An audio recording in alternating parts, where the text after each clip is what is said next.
Eric Sabri, your Wayne County Treasurer. If you're living in the home of a deceased family member and you're facing property tax foreclosure, the probate process can be helpful to you. If you file a probate petition and notify our office, the foreclosure proceedings will be halted during the probate process. Contact us at 313-224-5990 or email us at taxinfo@waynecounty.com. We're here to help.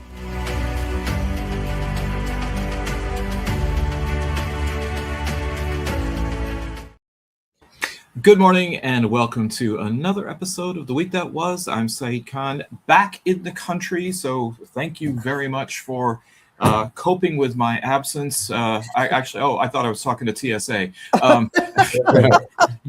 Thank you for coming back, because I'll tell you, running this show is exhausting. It's a job for a younger person, so I'm glad. He did a great job. I'm surprised that he came back after, if you watched the State of the Union. Well, speaking of which, and we'll get to that once we have a roundup of who's joining us today, we have two of our three attorneys, Bill Seikaly and Joel Sklar. We have labor and community activist Barb Ingalls. We have not only our veteran journalists. Oh, I'm sorry. I also meant to say, because Steve will kill me, our veteran lawyers, Bill and Joel. Must remember. Veteran journalist and also very, very capable co-host, or what would you call it? Substitute host. Okay, we're going to get the semantics right once at some point here. And then, of course, co-founder of Deadline Detroit, we've got Allan Lengel. So, speaking of the SCOTUS... Before you go on, I want to make a record on this. I have no need to be referred to as an old person, whether it's in a kind way of saying veteran or otherwise. I have no need to hear that. How about seasoned something?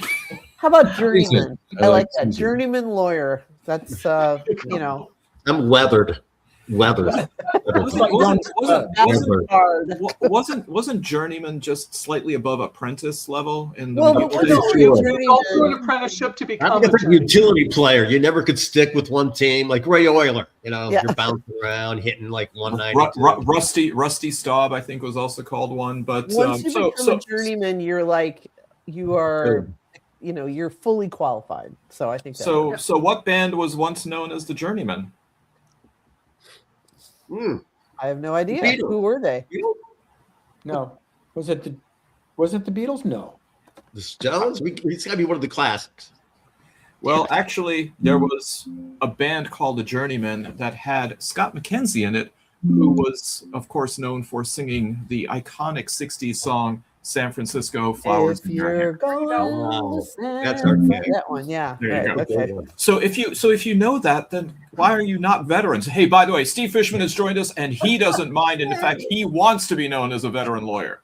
So there you go. Chuck. We're in the sea. That's a captain thing on the shoulders. We're in the sea. Anyway, so now, seasoned like good firewood. Wow, there you go, Bill. I mean, come on. So, speaking of the State of the Union address, I think, Allan, you might have a video. For those of you who didn't sit through the 1 hour and 50-minute longest State of the Union speech in general, we have it distilled to 5.5 seconds.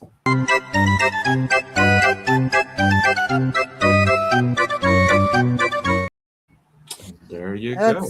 Yeah. Says it all. Truth is beauty, beauty is truth. That's all you need to know, according to John Keats. Anyways, reflections, whether you saw it firsthand or you read about it. Infuriating. It was awful. I couldn't watch more than 5 minutes. I was losing it. I was, he's such a liar. I have Trump disgust syndrome. I'm so disgusted by him that I just can't stomach listening to him or seeing him much. Yeah. So I was brief, and I was like, God, I'm disgusted. I'm not doing this. So people who watch it longer go, I was disgusted by it. Fishman. I did not watch, which I'm sure is not surprising, but I read a lot of interesting things. And the most interesting thing that I read is that there's no need.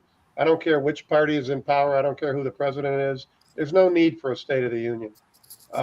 Nolan Finlay. Nolan Finlay's column, and Nolan and I don't agree a whole hell of a lot, but I really believe that they can. You want to send a little note. I didn't know until I read his column, in all honesty, that it was something that had to be invited by the House. I think it was, right. Invite him to submit a paper that says whatever you want to say. My biggest objection to it, forget him because he's a clown, but in general, what it seems to me it's turned into is you place a bunch of people in the stands, right? And depending on whether it's a Democrat in charge or a Republican in charge, then you're essentially just introducing all these, and almost all of them have either a story to tell or, the hockey team, that's a different subject to talk about. There's really no content to it. So why bother? That's my comment on it.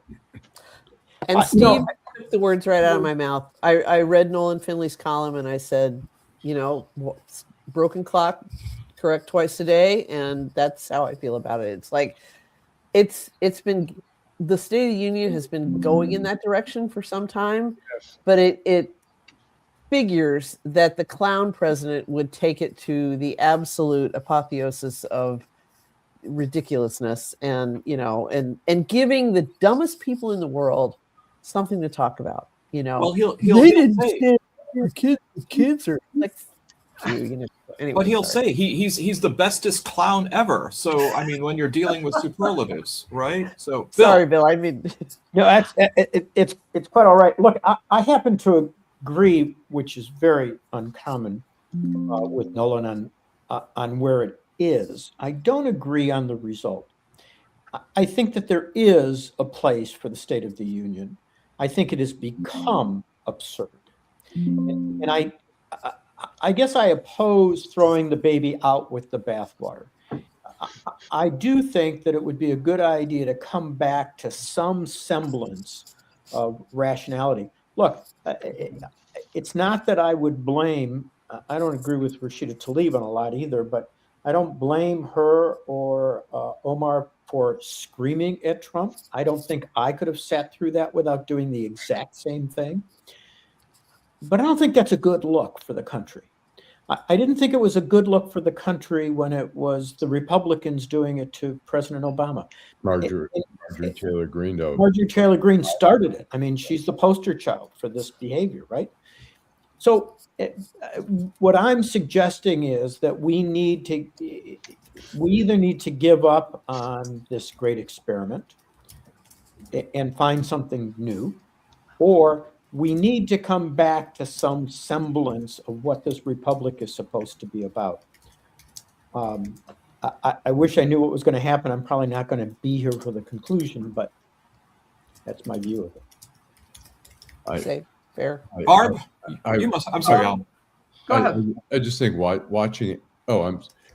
Watching it, using all these props, the USA hockey team, all these victims of crimes, all these heroes, soldiers, and I think it's so sickening for a person who has such a low character like Trump, using all these people for whatever their heroics or their sadness or whatever, and using them as props, and he could give a shit, whatever.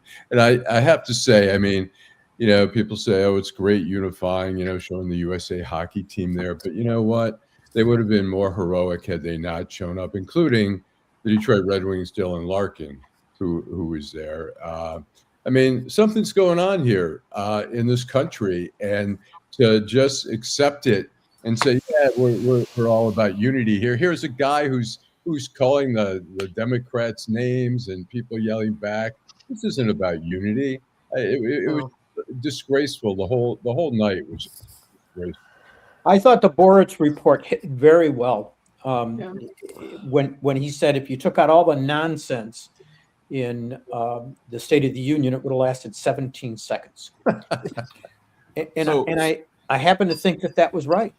There are sometimes, Bill, where I think things being redacted actually is a good thing. So.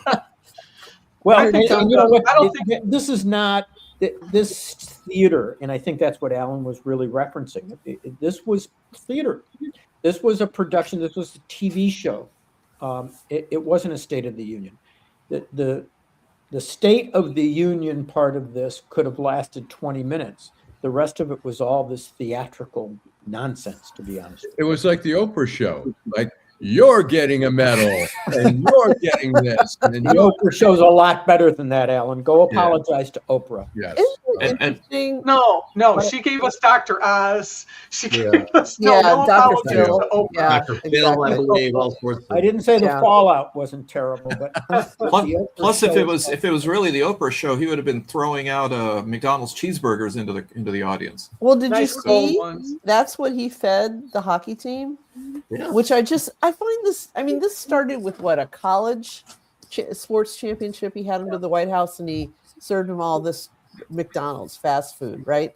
And he said at the time when people asked him about it, he said it's probably their favorite food, and it goes to show how completely out of touch this guy is, because he sees like a commercial maybe that shows like young people wolfing down McDonald's, and he thinks that's reality. It's like a national championship level college athlete, and certainly a professional athlete.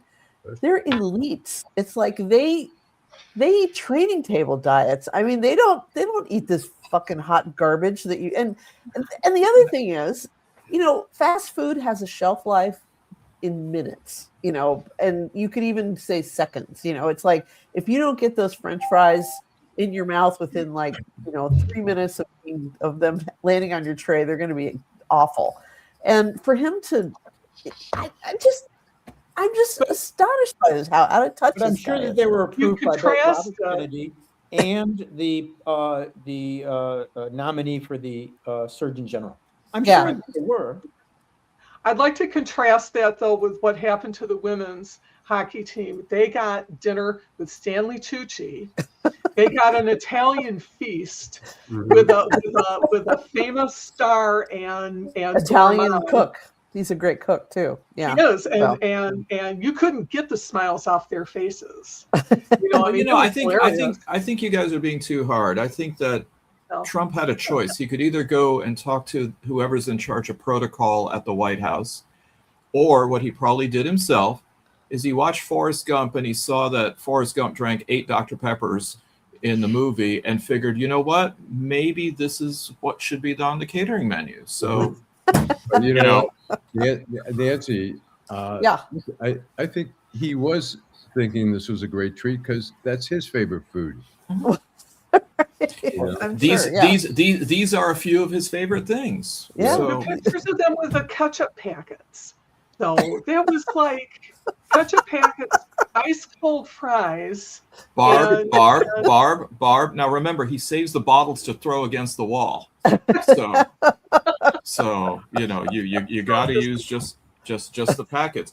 Well, I think the point that you're all making is so important. First of all, to remind our audience, the State of the Union is actually inscribed in the U.S. Constitution as being one of the duties in Article 2 that the president shall provide for Congress the State of the Union. And I think it's all fair to say that ever since it became something publicized for the citizenry, it's become really performative. The other thing, though, is that usually states of the Union have, some kind of policy proposals that are made. And I didn't really hear too much of that, nor did I hear a few words that would have been interesting. So in 110 minutes, 3 minutes were devoted to Iran.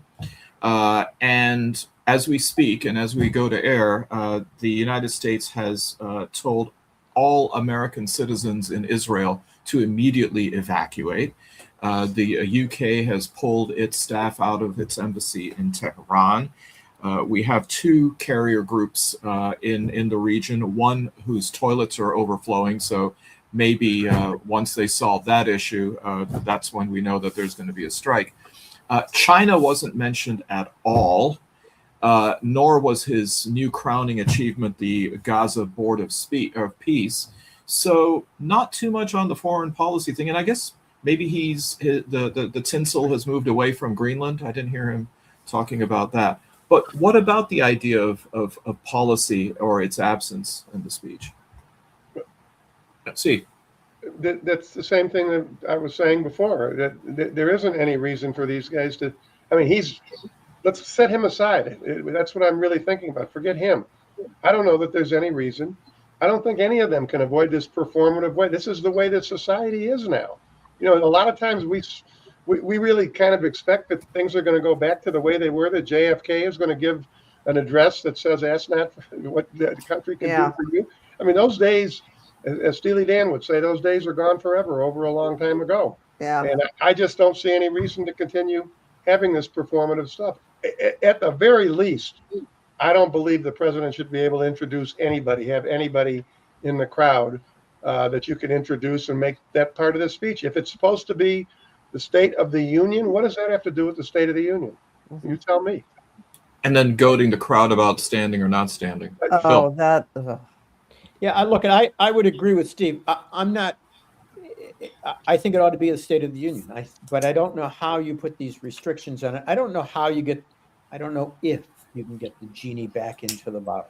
Yeah. But look, we can talk about these clowns, or we can start talking about us.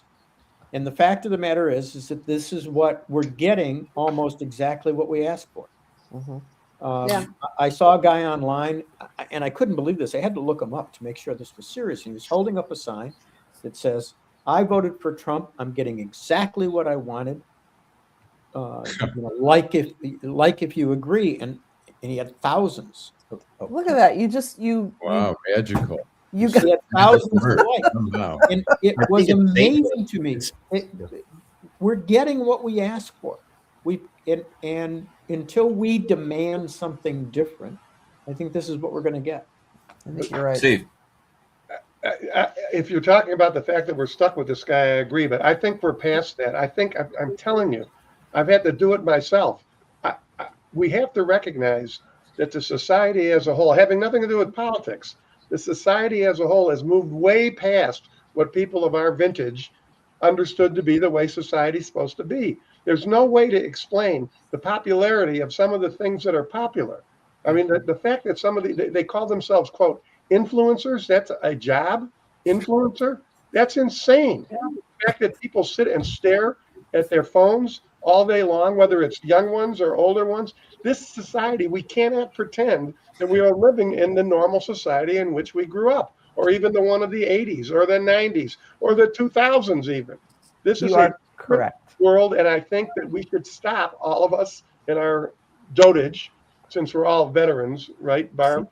We're all veterans. We should all stop. I am. We should stop pretending or thinking even that somehow it's going to go back that way. It's not going to happen. It really isn't. Steve, I don't know if there was a more compelling case you could make to get an NIL from the Motorola Razr.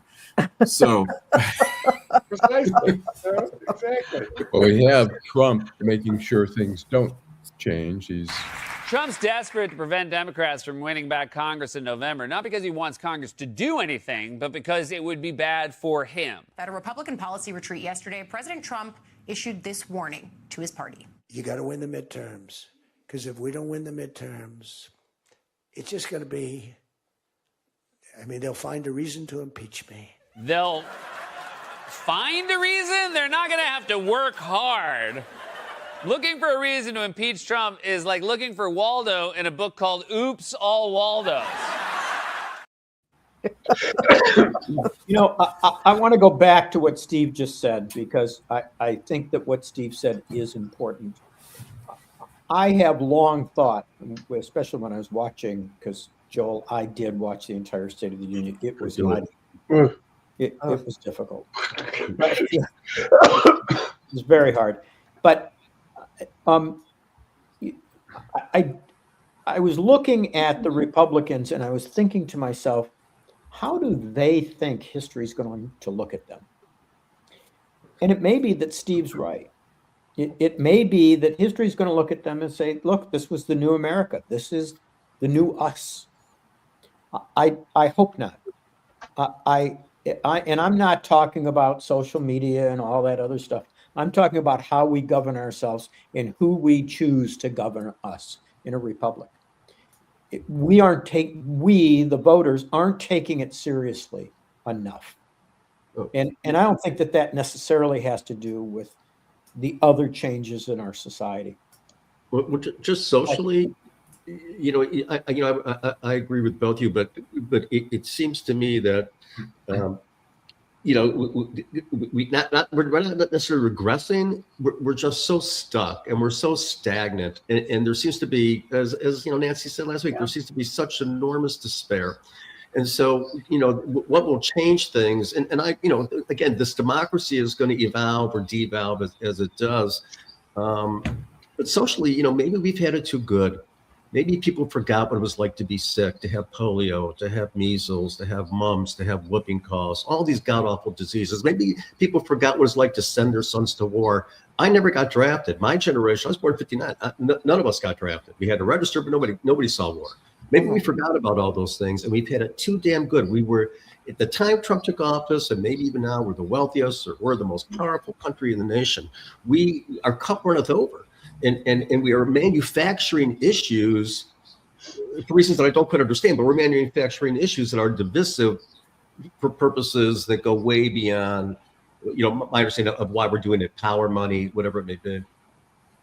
Joel, I agree with you, but I mean, we lived through a pandemic, and people didn't learn anything from that.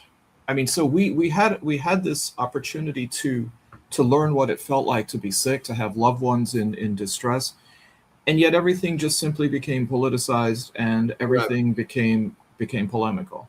Yeah. So it wasn't for a lack of opportunity. No, it's the infection in the American blood right now. Is that we are infected. We have a sepsis in the body politic, and getting that out is exceptionally difficult, and it does have lasting repercussions, and that's what we're doing. We are infected as a nation, and we are fighting amongst ourselves to see how are we going to recover if we do. And there are people who believe that the worst thing that came out of the pandemic was vaccines, and we weren't allowed to gather around grandma's bed while she was dying, and she had to do it on an iPad. It's kind of like, wow. It's like 1 million people didn't die. Come on. I mean, this is. But people don't acknowledge that. Has anybody spoken about that loss? Has that been memorialized in any way? All the people that died. I mean, 1 million people. We adore it. By the way, we have exclusive video never seen from the State of the Union. Blowjob! Blowjob!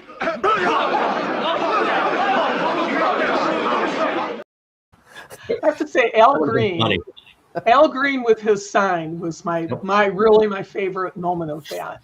And they ripped it. Here was House Majority Leader Steve Scalise, who actually batted it and tried to take it away, and then of course they escorted him out. You'd think someone like Scalise would have at least some appreciation for political toxicity. I mean, he almost died on a softball field when somebody took a shot at him. But Allan, you mentioned the American men's hockey team and the cheeseburgers that they were served and being feted at the State of the Union. You've got some insight regarding the locker room when they won. Walk across it comes. Jack Hughes wins it. The golden goal for the United States. Oh! What? We're back, motherfucker! I know the powerful elites remain unaccountable, but he put the thing behind that other guy. This country is sinking into a cesspool we can't recover from, but the vulcanized rubber disc went past the Lord of the Net. It was so unifying. There is nothing that can take away from the joyous moment as all Americans celebrate this incredible... Wait, what the f***? Is that FBI Director Kash Patel? Why is our FBI... And why are they putting a medal around the neck of FBI Director... Is Kash Patel a Make-A-Wish? It's funny because about a month ago, the New York Times published this magazine article about the 1 year of the Kash Patel FBI. And one of the things that somebody said in that is all he cares about is like maximizing his travel to these various places to see the cool things that are at these places. And they said, for instance, they have this thing called the Five Eyes Conference, which is like an intelligence gathering between like the major Western powers, and they get together and they talk. And it was in London, and he doesn't want to go to a meeting because those are boring, but he thinks they can do all of this at a Premier League soccer game. And, why can't they all go to the Premier League soccer game and talk amongst themselves and get the business handled that way? And so it makes perfect sense that he would fly in a government plane at some insane cost to go and party in the locker room with these guys. I mean, and this is a guy who constantly criticized his predecessor, right? Flying around on right, exactly. But I mean, it's the other thing. It's like manners. I mean, I was just thinking, if somebody somehow I got invited into a locker room celebration, not that that's ever going to happen, and people are running, and the players are running around squirting champagne on each other, I wouldn't join in. I would hang back by the wall and just watch and smile and maybe clap along for the team. But the idea that you feel like you are able to insert yourself into their victory and party with them, it's bad manners. I mean, yeah, but Nancy, Nancy, if he didn't do that, don't you think he would have been mistaken for the help? But by the way, I'd like to address one of our viewers who is saying that 74% of the deaths were from complications of the vaccine. And what the study showed, the JAMA study, said the figure 74% appears in recent large-scale studies, context of the benefits of the vaccine, not a harm. For example, a massive 4-year study published by JAMA Network Open, which analyzed data from 28 million adults, found that vaccinated individuals had a 74% lower risk of death from severe COVID compared to unvaccinated individuals. So that 74% is not correct the way it's stated here. Or the people I know died before the vaccine. Yeah, I was just going to say diversion. Okay, thanks for derailing that. I remember getting it before they knew what it was. I got it like in January of 2020, and you got COVID, like you got COVID 1.0. Yeah. Okay. Yeah. My license plate is actually 1 digit for it, so yeah, it was that early on. And by the way, I didn't catch it from that nursing home in Seattle. I'm not that promiscuous. Okay. I caught it in the UK. Well, there was another state of something speech, and that of course is what, Bill?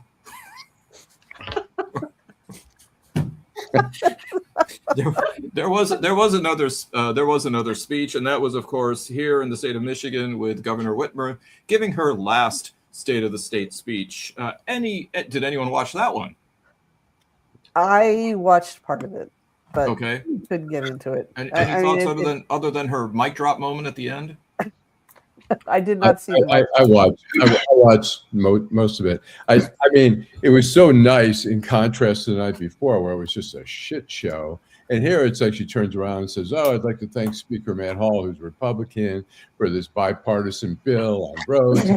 She shakes his hand. It was like a love fest compared to the day before. So it was nice. There was some signs of civility in politics, but it was basically everything that you expect. And it was sort of her last hurrah and saying, "This is my final speech." I was trying to read the body language between her and Garland Gilchrist, who I've got to believe he's not happy with her in the way that she did not endorse him for governor. And I don't know if she's come out and endorsed him for Secretary of State. Let me ask you this. Yes. If she had endorsed him, do you think that would make any difference? No, it would not. Then why be you mad about it? Because first of all, I think all endorsements are basically worthless, except for the one Trump's been able to. Somehow Trump's cult is into it. But right. in terms of Democratic politics, I just don't see it. And, he's a great guy. I only want to disagree with you a little bit on that, Nancy. Okay. I happen to agree with you if you're talking about getting votes. it doesn't make much of a difference at all in terms of getting votes. Here's where endorsements make a difference: fundraising. And if she would have come out and endorsed him, some of her contributors would have likely given him more money. But I agree with you in terms of votes. Right.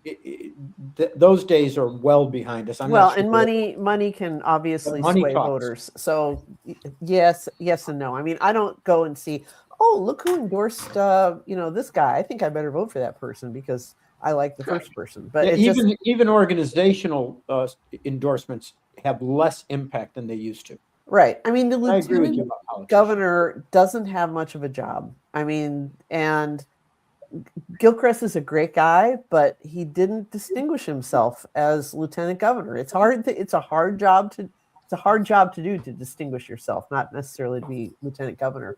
So I don't see why. I mean, when Jocelyn Benson has been warming up in the on deck circle for all this time, I don't see why she would have felt any obligation to endorse Gilchrist over her. That's all. I agree that the endorsement wouldn't have meant much, but what it for her, I think it makes her look more loyal as a potential candidate for whatever she might be. She just looks like a stand-up person. Like, hey, you helped me for 8 years. You helped me probably get some black votes in the state, which I needed.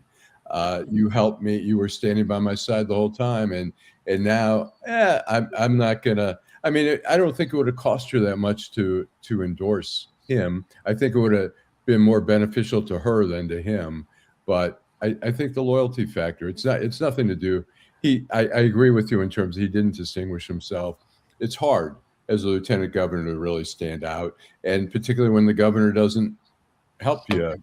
Most governors don't want their lieutenant governors to stand out. So I think it's setting it up for when Trump doesn't endorse Vance in 2028. So let's see how that goes. Hey, Alan, let's take a quick commercial break. I do want to add one thing about Whitmer's, because I did read about it. It's State of the State. It probably has, her style there probably has something to do with her being ranked, I want to say 6th, in Nate Silver of the New York Times picks for likely, she's 4th. In likely presidential candidates. I think there's no question that Gretchen is running hard to get the nomination for president. And I think that, her desire to be a centrist and be able to cross the aisle, which I think is now impossible to do in most situations, it is all part of this strategy. And I think she's doing it well. I think that if people are looking for somebody who can work with the other side and be cooperative and at least appear to be neutral, more neutral, she's doing a good job of that. And you've got those people coming in, Andy Beshear, governor of Kentucky, the guy Tallarico down in Texas. So very much in that sweet spot. Steve. I just want to toss this. I don't believe she's running for anything. I think she's going to go make a pile of money. That's my opinion. Yep. Isn't that what you can do when you run for office and win, though, Steve? I think she can make a bigger pile. She's pretty sharp lady. Yeah, she's got a lot of connections, and I happen to agree with you, Steve. She's very, very sharp, but I mean, I don't know that she'll get there, but I think she desperately does want to become president. I don't understand people who want it that badly, but it's a character flaw. It's like, I'm not sure I agree with you, Barb, because for this reason, I think many people who choose to do this view it as service, and I don't know that is a character flaw. I think it's very hard to do now. I think it's very hard to be a senator or a member of the House and stay very pure. I agree. It's not, but I think that you think that you are the person that can solve the world's problems. You think that it's you that can do it. I think that there is something that's just not right about that kind of self-regard. Don't you think you would be better than Trump? I think anybody would be better. Okay, But no, I well, sure I would, except I don't know how to do politics. I don't know how to be nice to people that I don't like. I'm not very good at diplomacy. I'm kind of a baseball bat of a human. You know, I mean, I want to just punch my way through everything. I'm you know, no. I would try to be better, but you know, there are people that should not have that job. Me and Donald Trump are two of them. Bill, I'm not another one. Bill, I'm not eligible to run and serve because I wasn't born in the United States. But I'll tell you, the first thing I would do if I did get inaugurated is I would get rid of all that gold garbage, and there would be Billy bookshelves all across the Oval Office from IKEA, so I could fill up all my books in there. So there you go. Me too. I'm Eric Sabri, your Wayne County Treasurer. If you're living in a home of a deceased family member and you're facing property tax foreclosure, the probate process can be helpful to you. If you file a probate petition and notify our office, the foreclosure proceedings will be halted during the probate process. Contact us at 313-224-5990 or email us at taxinfo@waynecounty.com. We're here to help.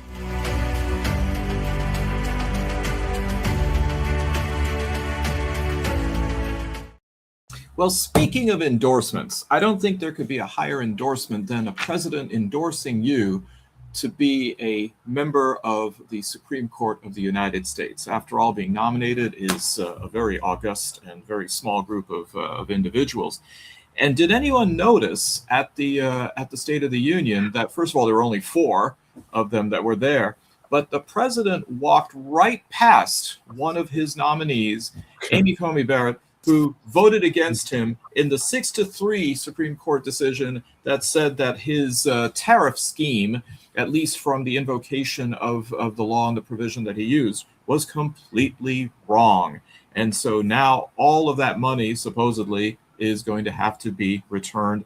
And I think the word apoplectic could best be used to describe what happened to Trump, because apparently he was in the governor's breakfast and just completely his personality changed again, because he just was sputtering over his Eggo waffle or whatever he eats in his early morning meal.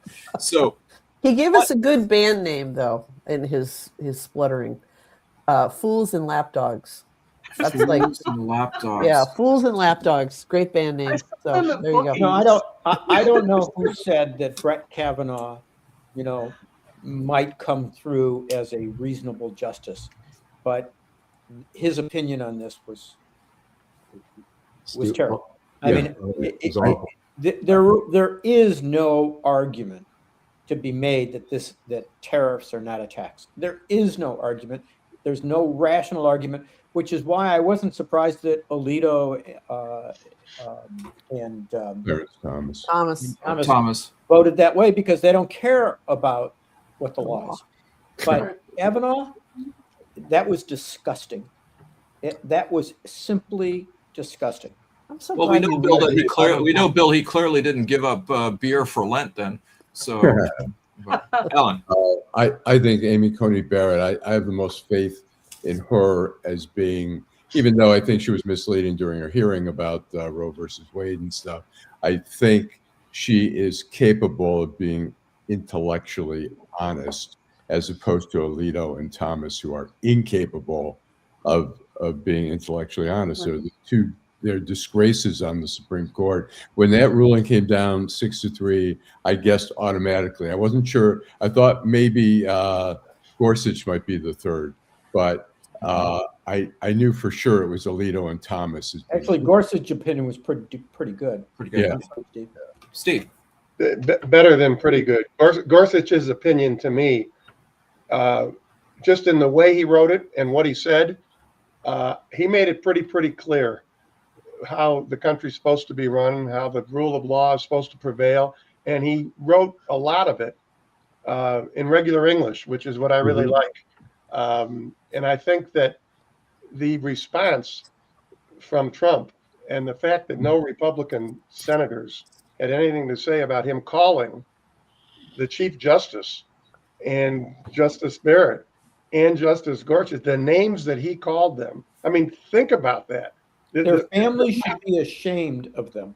The possibility that you would say something like that and nobody, not one senator from their party comes up and says, hey, what the fuck are you talking about? You don't talk about Supreme Court justices, 2 of whom you appointed, you dumb asshole. And that to me is part and parcel of what I was saying earlier about the status of where we are as a country. It just, Gorsuch's opinion, he destroyed the dissenters, and he actually, in a sense, went way further than what Roberts and the main opinion had to say. I thought it was one of the best opinions I've ever read. Do you think I thought it was almost a letter to Trump. I thought he wrote it in plain English so Trump could understand it. Not that he will, but not that. I'm wondering if he's going to position himself to be the next Whizzer White or Anthony Kennedy on the court. No. Yeah, Steve. No. I don't think. When you use the phrases "position yourself," you've got these 2 guys, Alito and Thomas. We know what they are. They make it clear what they are. In addition to the fact that they're going to sit there and vote against any possible thing that has any liberal overtone at all, they're crooks as well. They've taken money, both of them. They've taken all kinds of stuff that they have no business taking. But in general, I don't really think somebody like Gorsuch or Coney Barrett, I don't think they sit there and think, I'm going to be Whizzer White, I'm going to be whatever. Maybe what we really want, I think the 3 lawyers, we can all tell you and all the viewers, what you want is people who honestly decide every single case that comes in front of them. They shouldn't be slotted in a certain way. And I think that's what a lot of the justices are trying to do. And that's what we want. It's also reflective of Trump destroying institutions that give him bad news. And he, this is what he does. So again, when the court finds for him, it's the greatest court ever. And they were all loyal. They did their dig. When they don't, they're all dogs. They're all, and I love my dogs, so it's not good. They're all rats. They're all awful things. And but this is this is the sepsis and the infection is that now the institutions are meaningless, right? They're only worthwhile if they find for you, and that's not what justice is. Sometimes they find against you, and to not have respect for it, to degrade. You've already degraded the presidency with the bullshit in your office. You've degraded Congress by because they're just neutered, and now you're degrading the court because it came to a reasonable, proper, obvious conclusion to the tariff issue, and it is mandated. And just to speak to Kavanaugh, his point was, well, because Trump broke it, it's too difficult to fix it, so we're just going to let it go. And that's bullshit. You don't excuse the wrong because it reaped some awful results. That's the very reason you say no, stop and let's fix this. Go ahead. If the remedy's too hard, Steve. Yeah. Let me tell you one other thing that I believe, and I want to see what you guys think, particularly what the veteran lawyers think. I think when you start trying to bully the Chief Justice and Justice Barrett and Justice Gorsuch, I don't see them reacting the way the Republican Congress people react. I see them reacting more like they'd react if we were on Bagley Playground and somebody starts trying to bully us. Really? Okay, fine. To me, it shows the idiocy. For all the other reasons Trump's an idiot, this shows it yet again, over and over again, trying to bully 3 justices of the Supreme Court, 2 of whom you appointed. Does he seriously think that's going to work? Does he think that everybody is like the toadies that are in the Republican Congress? It's just beyond my comprehension. I'm looking at Roberts because I did watch them walk in, and I'm thinking in his mind, he's probably thinking, who the fuck does this guy think he is? That's my guess, okay? And Gorsuch and Barrett, neither of them would curse like that, but that's what they're thinking. The visceral feeling.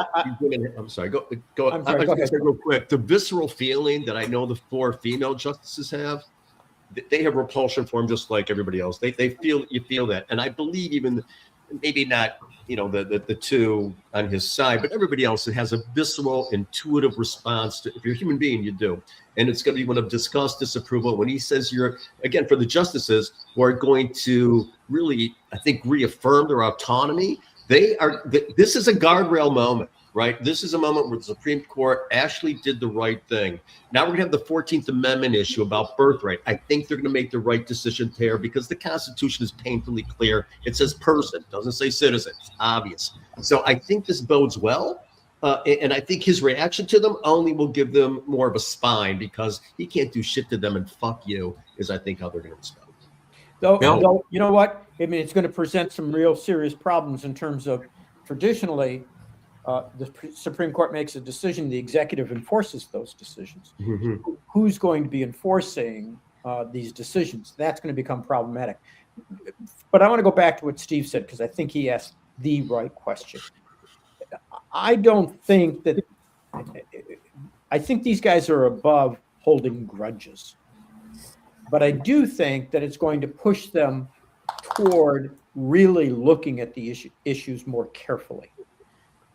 I don't think you can bully these guys. I do think, I wonder if the immunity decision would have been written the same way if it would have come after this. Because I think the immunity decision presents some serious problems. I do think that Joel's right, that birthright citizenship is going to be the next big one. And I think one of the viewers asked about, can the court stop them from commandeering elections? I think that the big test, the single big test, because Politico reported today that Trump's lawyers are advising him to nationalize elections, to declare an emergency and nationalize elections, which probably just means Stephen Miller. And if that happens, that will be the ultimate test for the Supreme Court, because the Constitution is clear that states control elections, not the federal government. Right. Steve. Two things. What can the courts do about it? I don't know if anybody else read it this morning, but the chief of the Minnesota federal bench issued a scathing opinion where he said something like over 200 orders that have been issued have been either disobeyed or ignored. And what does he say he's going to do, which you've heard me say this for I don't know how long on this show? He says he's going to start holding people in contempt, which is the only way to get people that do stuff. Really? You don't want to do it? Lock his ass up, Mr. Marshall. And he stays there, he or she stays there until you do what the court has ordered you to do. That's the next step I think that's going to happen going forward. With respect to the nationalizing elections, I do not believe that the Congress is going to pass that. Whatever, he's got some acronym for the statute. I don't think they're about the SAVE Act. No, they're talking about declaring an emergency, just like I hear you. So A, I don't think the Congress is going to do it. And B, I think the federal courts absolutely are going to be right there. And I think as long as the Mark Eliases of the world and the people who handled all these different cases all over the country, I'm relying on and I'm counting on the courts to put a stop to it. And maybe it's being too optimistic. I think it's going to happen. I think you're right. By the way, Joel, I have a photo to show what a macher Steve Fishman is. Oh, no. Courtside on the court with Dusty May of the University of Michigan, coach. Wow. Oh, man. That's the macher. Who are the guys with you? Just some context. Those are three of us who played on the same team between 1966 and 1970. Bill Froman on the left, me next to Coach May, and Mark Henry. Froman managed to go off to Harvard Law School and have a career at Kirkland and Ellis. Hank got a degree in engineering, which is exactly what happens now, by the way. All these players are all getting law degrees, and no, I'm teasing. In any event, we were invited up there for, we had a reunion of all the players, and we got to go the day before and watch practice. Then we got on the floor, got to talk to a lot of the players. The players were nice enough to take pictures with some of the guys' little grandkids, et cetera. And we got a chance to talk to Coach May. And it was really a great event. I'm not sure how Lengel managed to steal that photo, but he found it somewhere. I think I put some on Facebook. So, yeah, that's all of us who were seniors, except for Tom Janovich, who was coming in town the next week for something else. And that's the group.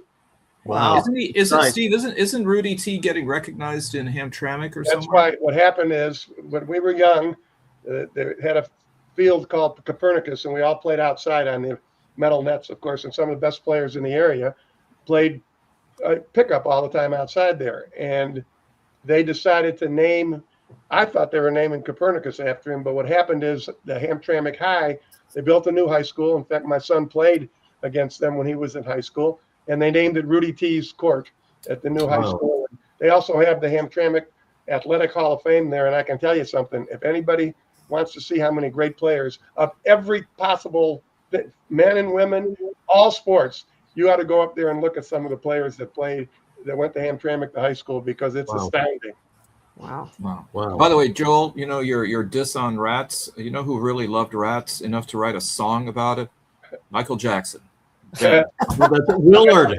Wait. Ben. I have to respond to both of them. Yes, I played with Rudy Tomjanovich. We roomed together for 4 years. 6'10". It's interesting you say that, because you cannot imagine the number of people over the years that have said to me, "You played at the University of Michigan?" "Yeah." "Well, what position did you play?" And they're looking at me, right, at 5 foot now, maybe 5'9", right? And I always tell them, I played center. I was 6'10", but they kept hitting me over the head with a sledgehammer. I mean, can you imagine anybody asking this little short Jew from Mumford High School, "What position did you play?" "What do you think the position was that I played?" Well, I do want to get to one other thing before we go to our last segment. And by the way, I guess it'll be interesting to see if Trump gets angry at his D.C. U.S. Attorney Jeanine Pirro drops the government's case against the 6 Democrats in the illegal orders video case, so including Michigan's own Senator Alyssa Slotkin and Arizona Senator Mark Kelly.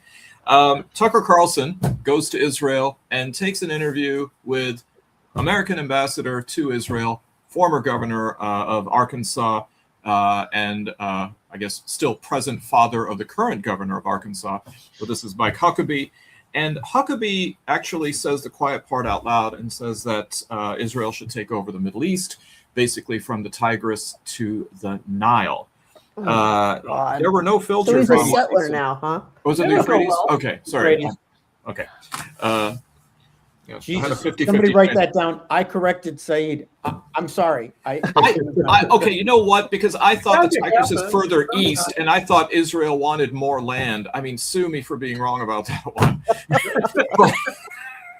but plus, it's a nicer acronym: Tigris, Euphrates, Nile, 10. Anyway, so no real pushback from the U.S. State Department on this. They said, well, it was taken out of context and all. I mean, this is sort of going rogue on American foreign policy, where you have an evangelical. No, it's not. Okay. It's not going rogue. I mean, okay. It's becoming American foreign policy. Okay. I think he's just. I think he's just out front on it. Okay. Look, you're talking. Trump's talking about moving everybody, all the Palestinians, out of Gaza, and building resorts, and let the Arabs, the other Arab states, take them in. That's exactly what Huckabee said. Look on YouTube and listen to the entire interview. I mean, it's disgusting, but I think it reflects Trump's policy. I don't think he's going rogue. I think he's actually, Bill, I said American policy, but I guess that's where we can go ahead and say there's some daylight. Steve. I think you have to consider what he said. And this is not the first time he said something like that. He's been a consistent voice for this kind of stuff. And then let's consider that alongside what the settlers are doing in the West Bank. I mean, I don't know if you guys have been reading the Times articles. It's disgusting. Yes. And the military is doing absolutely nothing. If anything, the military sides with them while they're running people off the land, killing people, beating people. Including American citizens. Yeah, exactly. So really, all Huckabee is saying is the same thing Bibi's been doing, and they've been marching to Pretoria together. And it's time, way past time, obviously, and there's plenty of Jews here in America who are like me and Joel and a lot of other people who think it's as disgusting as Bill thinks it is. Yeah, so that's what we have to keep doing. We have to keep speaking up.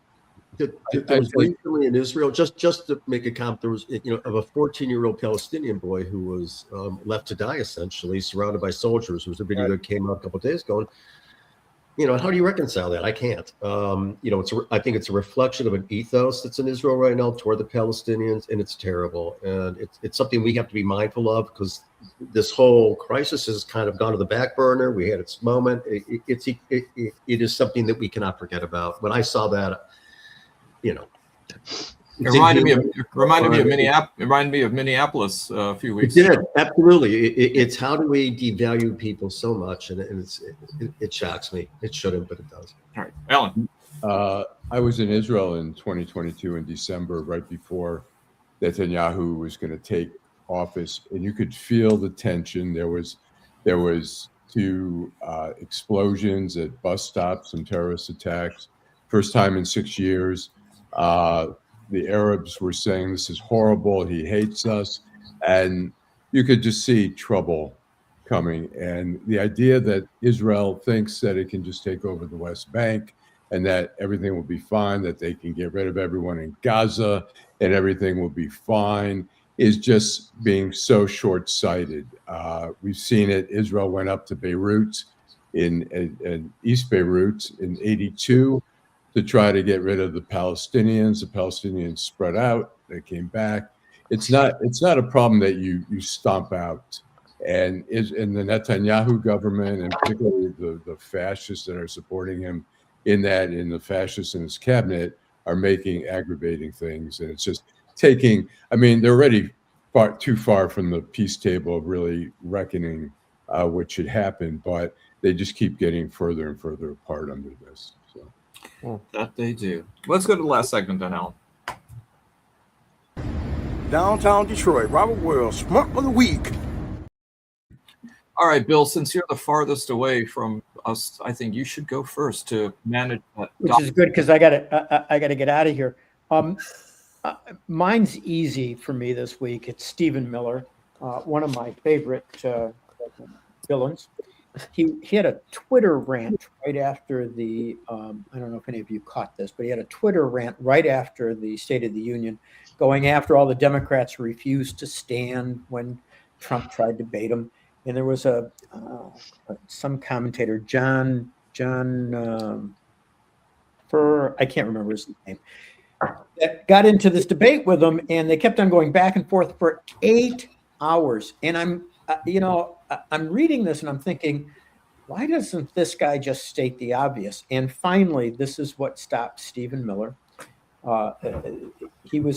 Stephen Miller was finally asked, if you expect Democrats to be so empathetic and you claim that Trump is so empathetic, can you please explain to me why he hasn't bothered to call Alex Preddy or Renee Good's family yet?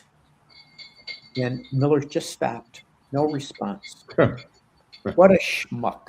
Stephen Miller may be the most evil person in the world. And while I'd love to see Trump impeached, somebody ought to go after that son of a bitch as soon as possible to get him thrown in jail, because there is no doubt in my mind that he has done more treason to destroy this system than anybody else in the government. Yeah, very much so. Barb. I agree. I have 2. One of them is Lauren Boebert, who tried to derail Hillary Clinton's testimony yesterday by taking a picture of her and then sending it to one of her favorite social media influencers. And when they asked her why, I mean, it's just such a blatant bullshit, move. Barb, it's very... Barb, I think she was just trying to give him a hand. So, you're on today, Saeed. It's because of Ramadan, Bill. It's fasting. He's hungry. Oh, nice. The other one is the newly Ganitized Detroit News, who ran an editorial that Obama is really, what's the headline? I'm sorry, let me find this.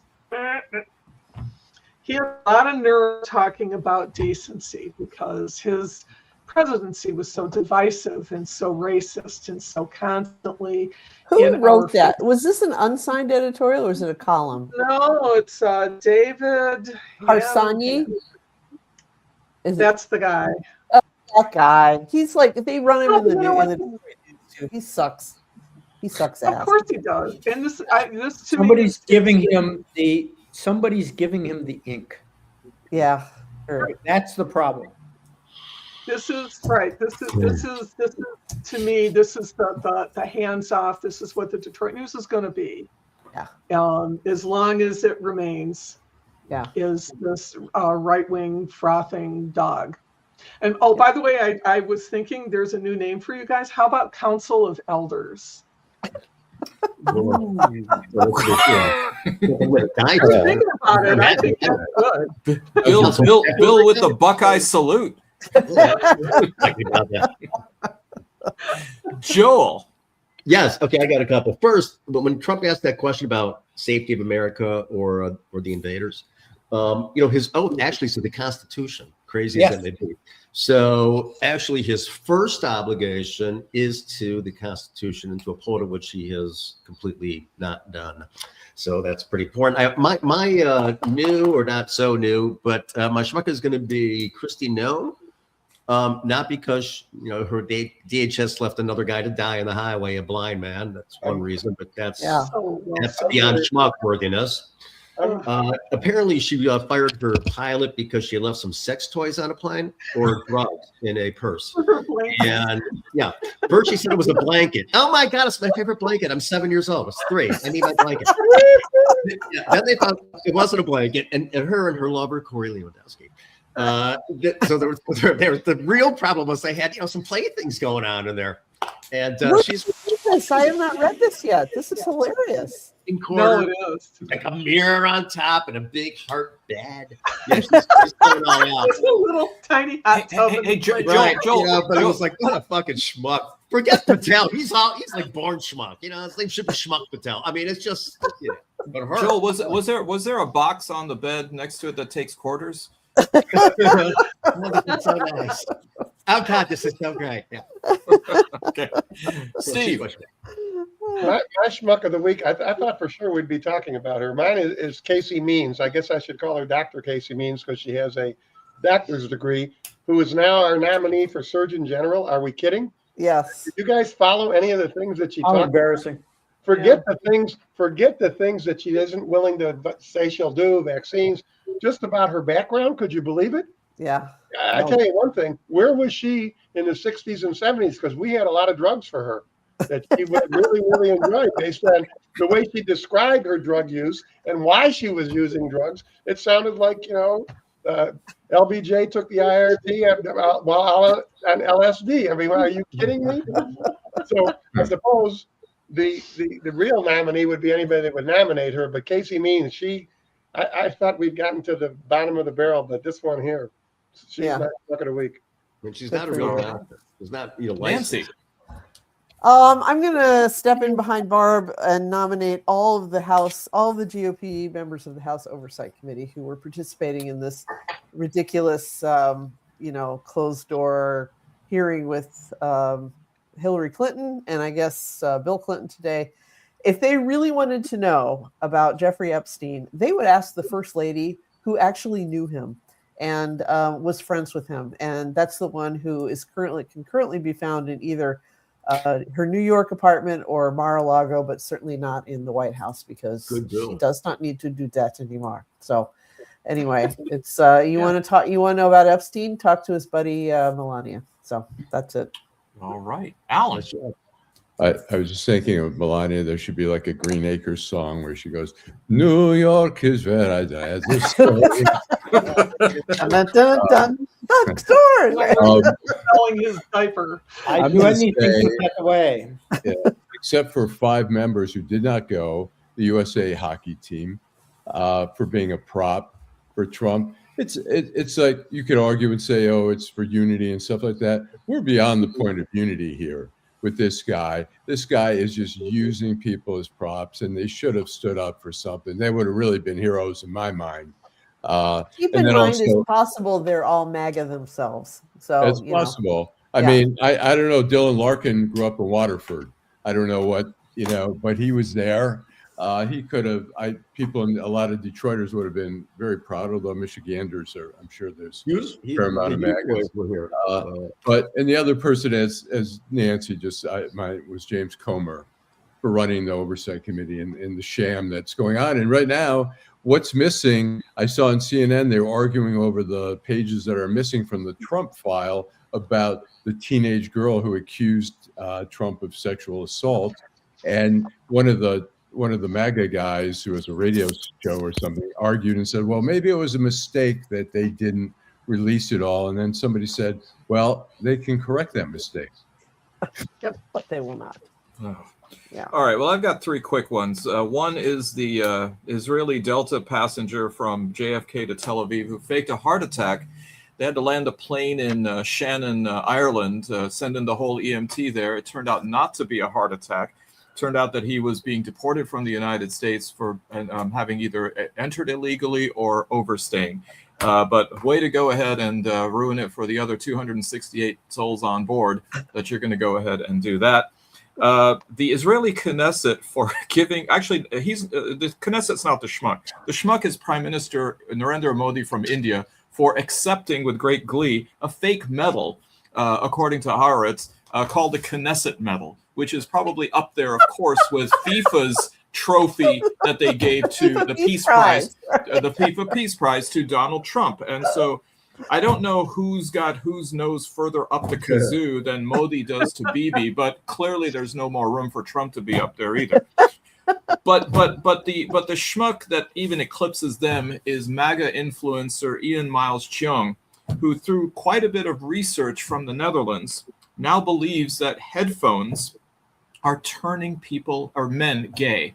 Apparently, there are toxins within these headphones, and European headphones, particularly, are susceptible. So my Bowers and Wilkins, my Denons, and my Bang & Olufsen headphones, if you see me actually deviate from wearing all black, you'll know why.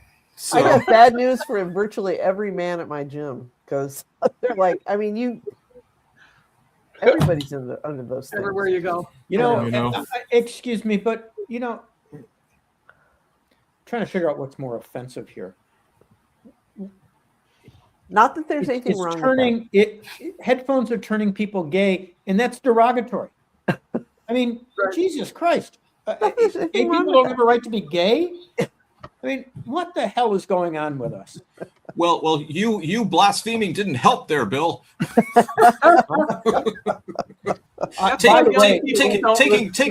the Lord's name in vain, and I'm not even Christian. By the way, I do have an addition. Did anybody watch Pam Bondi during the State of the Union? If she doesn't have something going on with Trump, she wants to have something going on with Trump. It was truly embarrassing. It's so early to start drinking, Bill. I don't know. We could get to Trump without his girdle and diapers, honestly. Girdle. Diapers It was coming off. truly disgusting.